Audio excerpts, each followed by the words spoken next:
Good. You? Yeah. Oh. Is what it is, isn't it? That's Any talking points, though? Do we? A few. We understand that the PGMOL have acknowledged that James Tarkowski's yellow card last night should have been changed to a red. How do you react to that, and what do you think of the effectiveness and consistency of VAR when the officials' bosses are turning around and questioning a big decision in a big game? I think it's always good that if they think they've made a mistake, that they acknowledge that. And we all know that mistakes are being made in a football match by us, by me, by referees, and it's good that they acknowledged the mistake. But I think it was so clear what I said yesterday, that so many pundits that are not Liverpool fan, all of them were clear about it as well. So good that they acknowledged it, and let's go on to Sunday. I should also add that obviously I've had complaints about the goal and potential offside, but at the same time it seems to be that that's more the way the law's written rather than a mistake by VAR. Yeah. Yeah, I agree. Because I conceded a goal like this when I was at Feyenoord against Atletico Madrid. Actually, then the linesman raised his flag, but then VAR interfered, saying, yeah, but the player that was offside didn't interfere with the situation. I disagreed with that completely.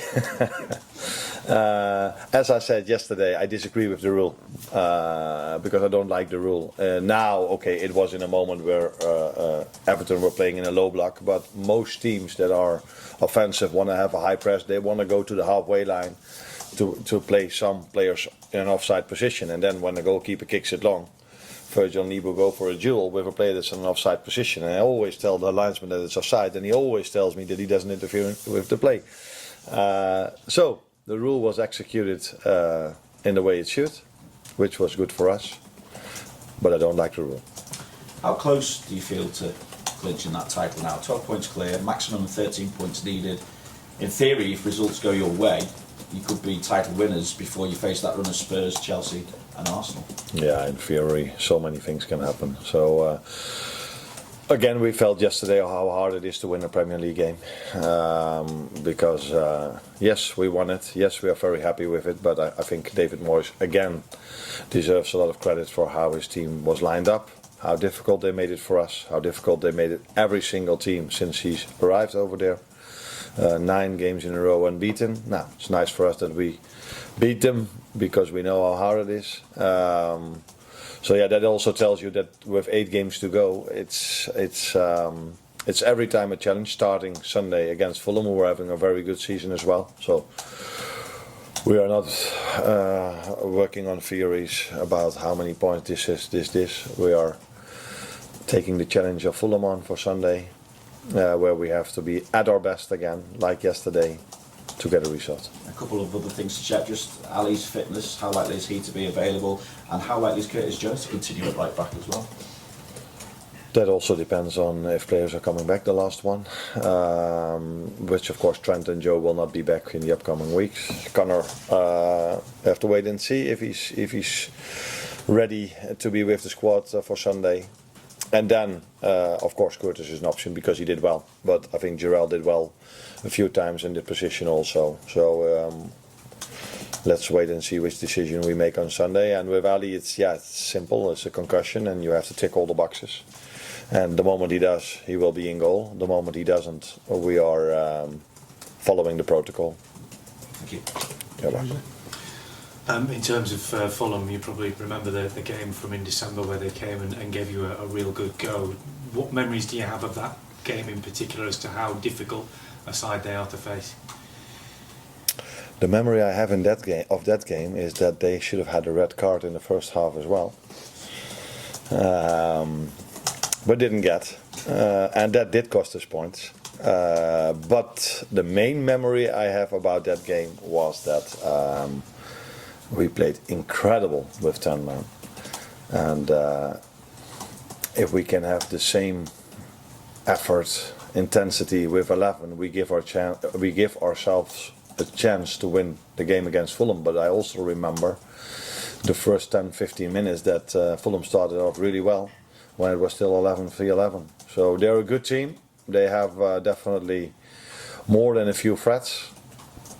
That's what the both I remember. So it was a great game of football where in the last few minutes we got a few very good chances. I think Virgil was one of them that could have scored the winner.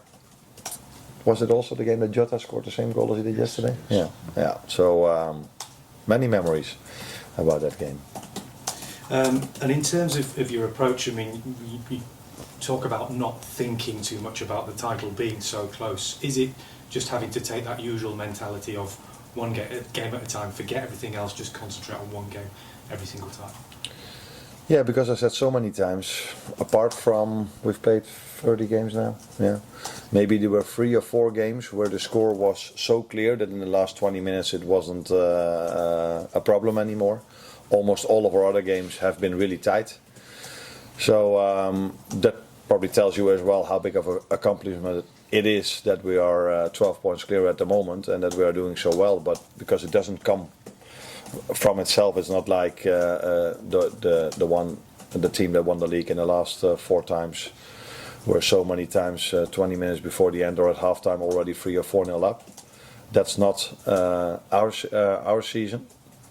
That's why I have to give so much credit to our players, that because if you every time have to fight with a 1-goal lead or you were 1 goal down, that's probably even harder than being 3 or 4-0 up at halftime.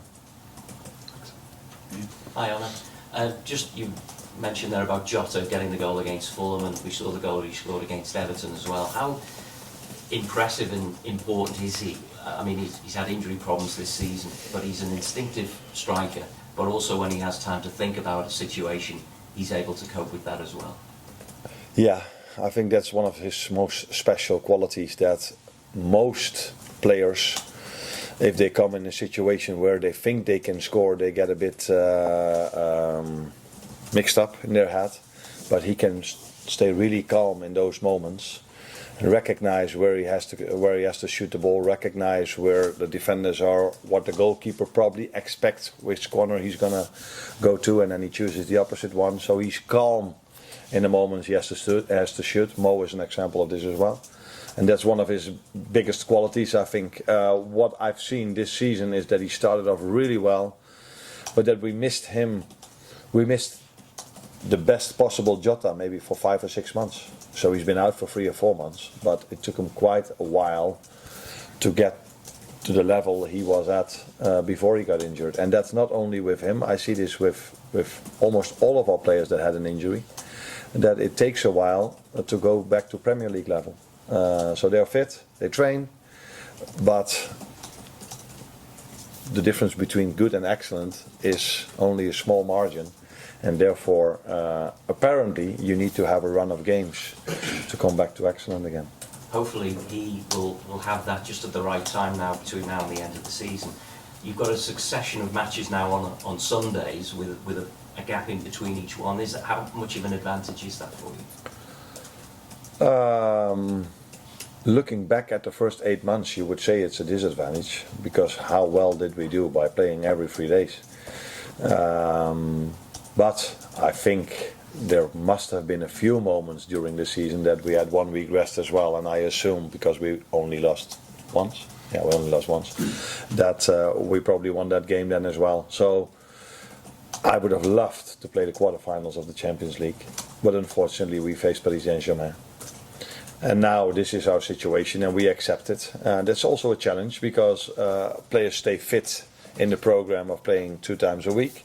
Now they have to put even more effort in during training sessions, where during the season when we did so many games, it was training sessions were more to keep them alive, to bring them back on their feet.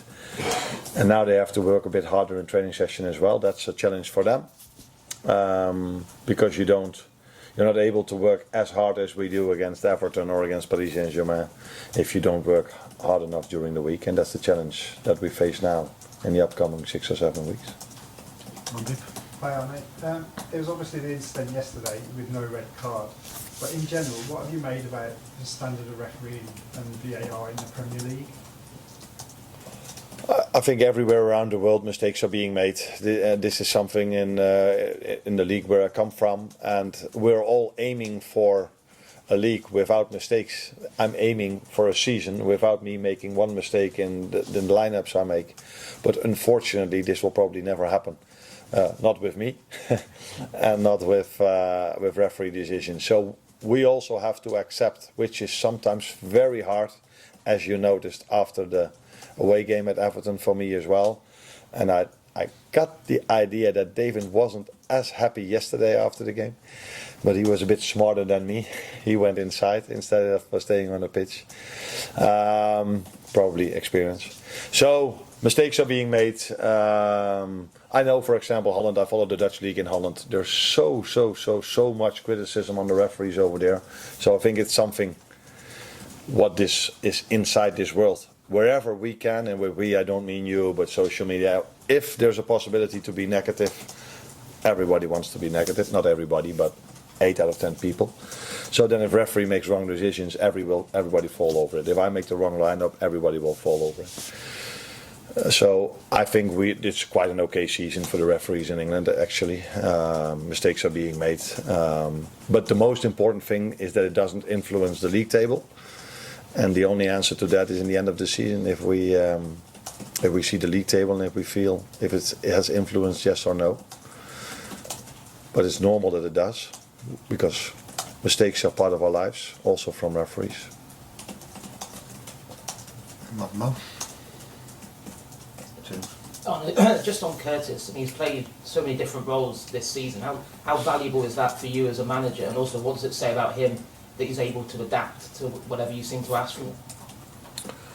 Yeah, that's very useful for me. Of course, me and Richard talk a lot about this season and about next season, and it's nice to have versatile players, if versatile is the right word to use. So players that can play in multiple positions. Is that versatile now? Mm-hmm. Yeah. Okay. And Curtis is definitely one of them. He has a skill set that he can defend, he can attack, and that's why he can play in so many positions. And he has this mentality: if you give him a challenge, he likes to be challenged. And yesterday was a challenge for him because it wasn't his normal position. And some players hate to be challenged; they want to stay in their comfort zone. But Curtis is a type of player that wants to be challenged. If you challenge him. If you tell him that he's playing against the best English midfielder or under 21 or something like this, and I want to see how you do against that, yeah, then he's up for the challenge. I didn't ask him to stand up against Beto, I think it was, after the game. Was it Beto or someone else? Yeah. But he likes those challenges as well. Oh, that was Ducoré. Okay. After the away game. So, good to have him. Now it's up to him. If I play him again on Sunday, that it's not one time show yourself, because consistency is the thing what brings you from good to great. And that is now, if I play him again, what he has to show on Sunday. Well, Hi, Arne. One of the big factors in the first game with Fulham was Antonee Robinson. He had 2 assists in that game and spent a lot of time direct running at fullback, which was something that Curtis didn't really have to deal with last night. Carlos Alcaraz tended to drift inside. Is this something that will come into your thinking when you're trying to decide? You mentioned the fact that Curtis likes the challenge. You mentioned the fact that maybe Connor might not necessarily be fit. Are you thinking more about what Fulham can do, whereas with Curtis in the derby it was more about what you can do going forward? I thought you were going to ask me that I was talking about the wrong red card, because they needed to have a red card for a challenge on Slavenberg, and we got one, which is under a big debate if that was a red card. But okay, let's continue about your question then. He is definitely a threat. He's definitely a threat. I saw this when they played Arsenal. He's having a great season, and I saw this when they played us.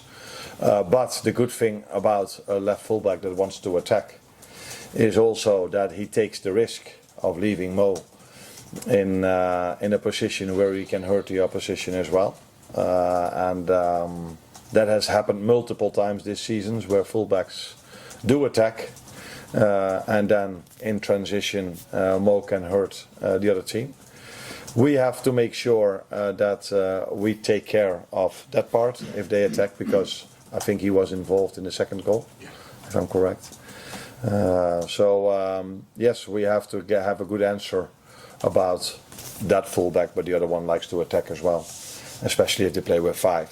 So we have to find an answer to that. But every team brings you challenges. Everton brought us many challenges yesterday as well, and Fulham will do so also. It's a unique situation with both Liverpool and Arsenal facing Everton and Fulham in consecutive games.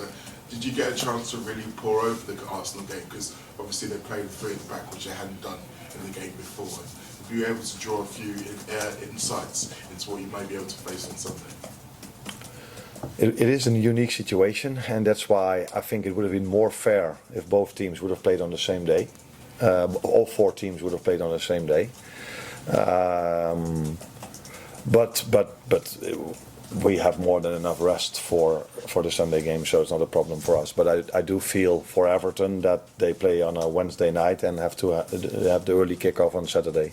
The good thing is that they play at home, and I know how much their fans can influence the game. So it's a unique situation. I did watch the game because it's always an interesting game to watch, and we play Fulham, so it would be weird if I would have not watched that game. And but after 2-0, I went to Manchester United Forest, which was also a nice game to watch. Last one up here. I just wondered if there were any new fitness issues coming out of last night's game. Anyone? I wonder about Ryan, maybe if he came through all right after coming back into the team. Yeah, the boys still didn't come in yet. I hope that because McAllister finished the game, that it's all good with him. But sometimes adrenaline or just keep on running can help you, and then when you have a night of sleep, you can come back and feel maybe I do feel something now. But I hope and expect everybody is ready to play on Sunday again, from the ones that were on the pitch yesterday.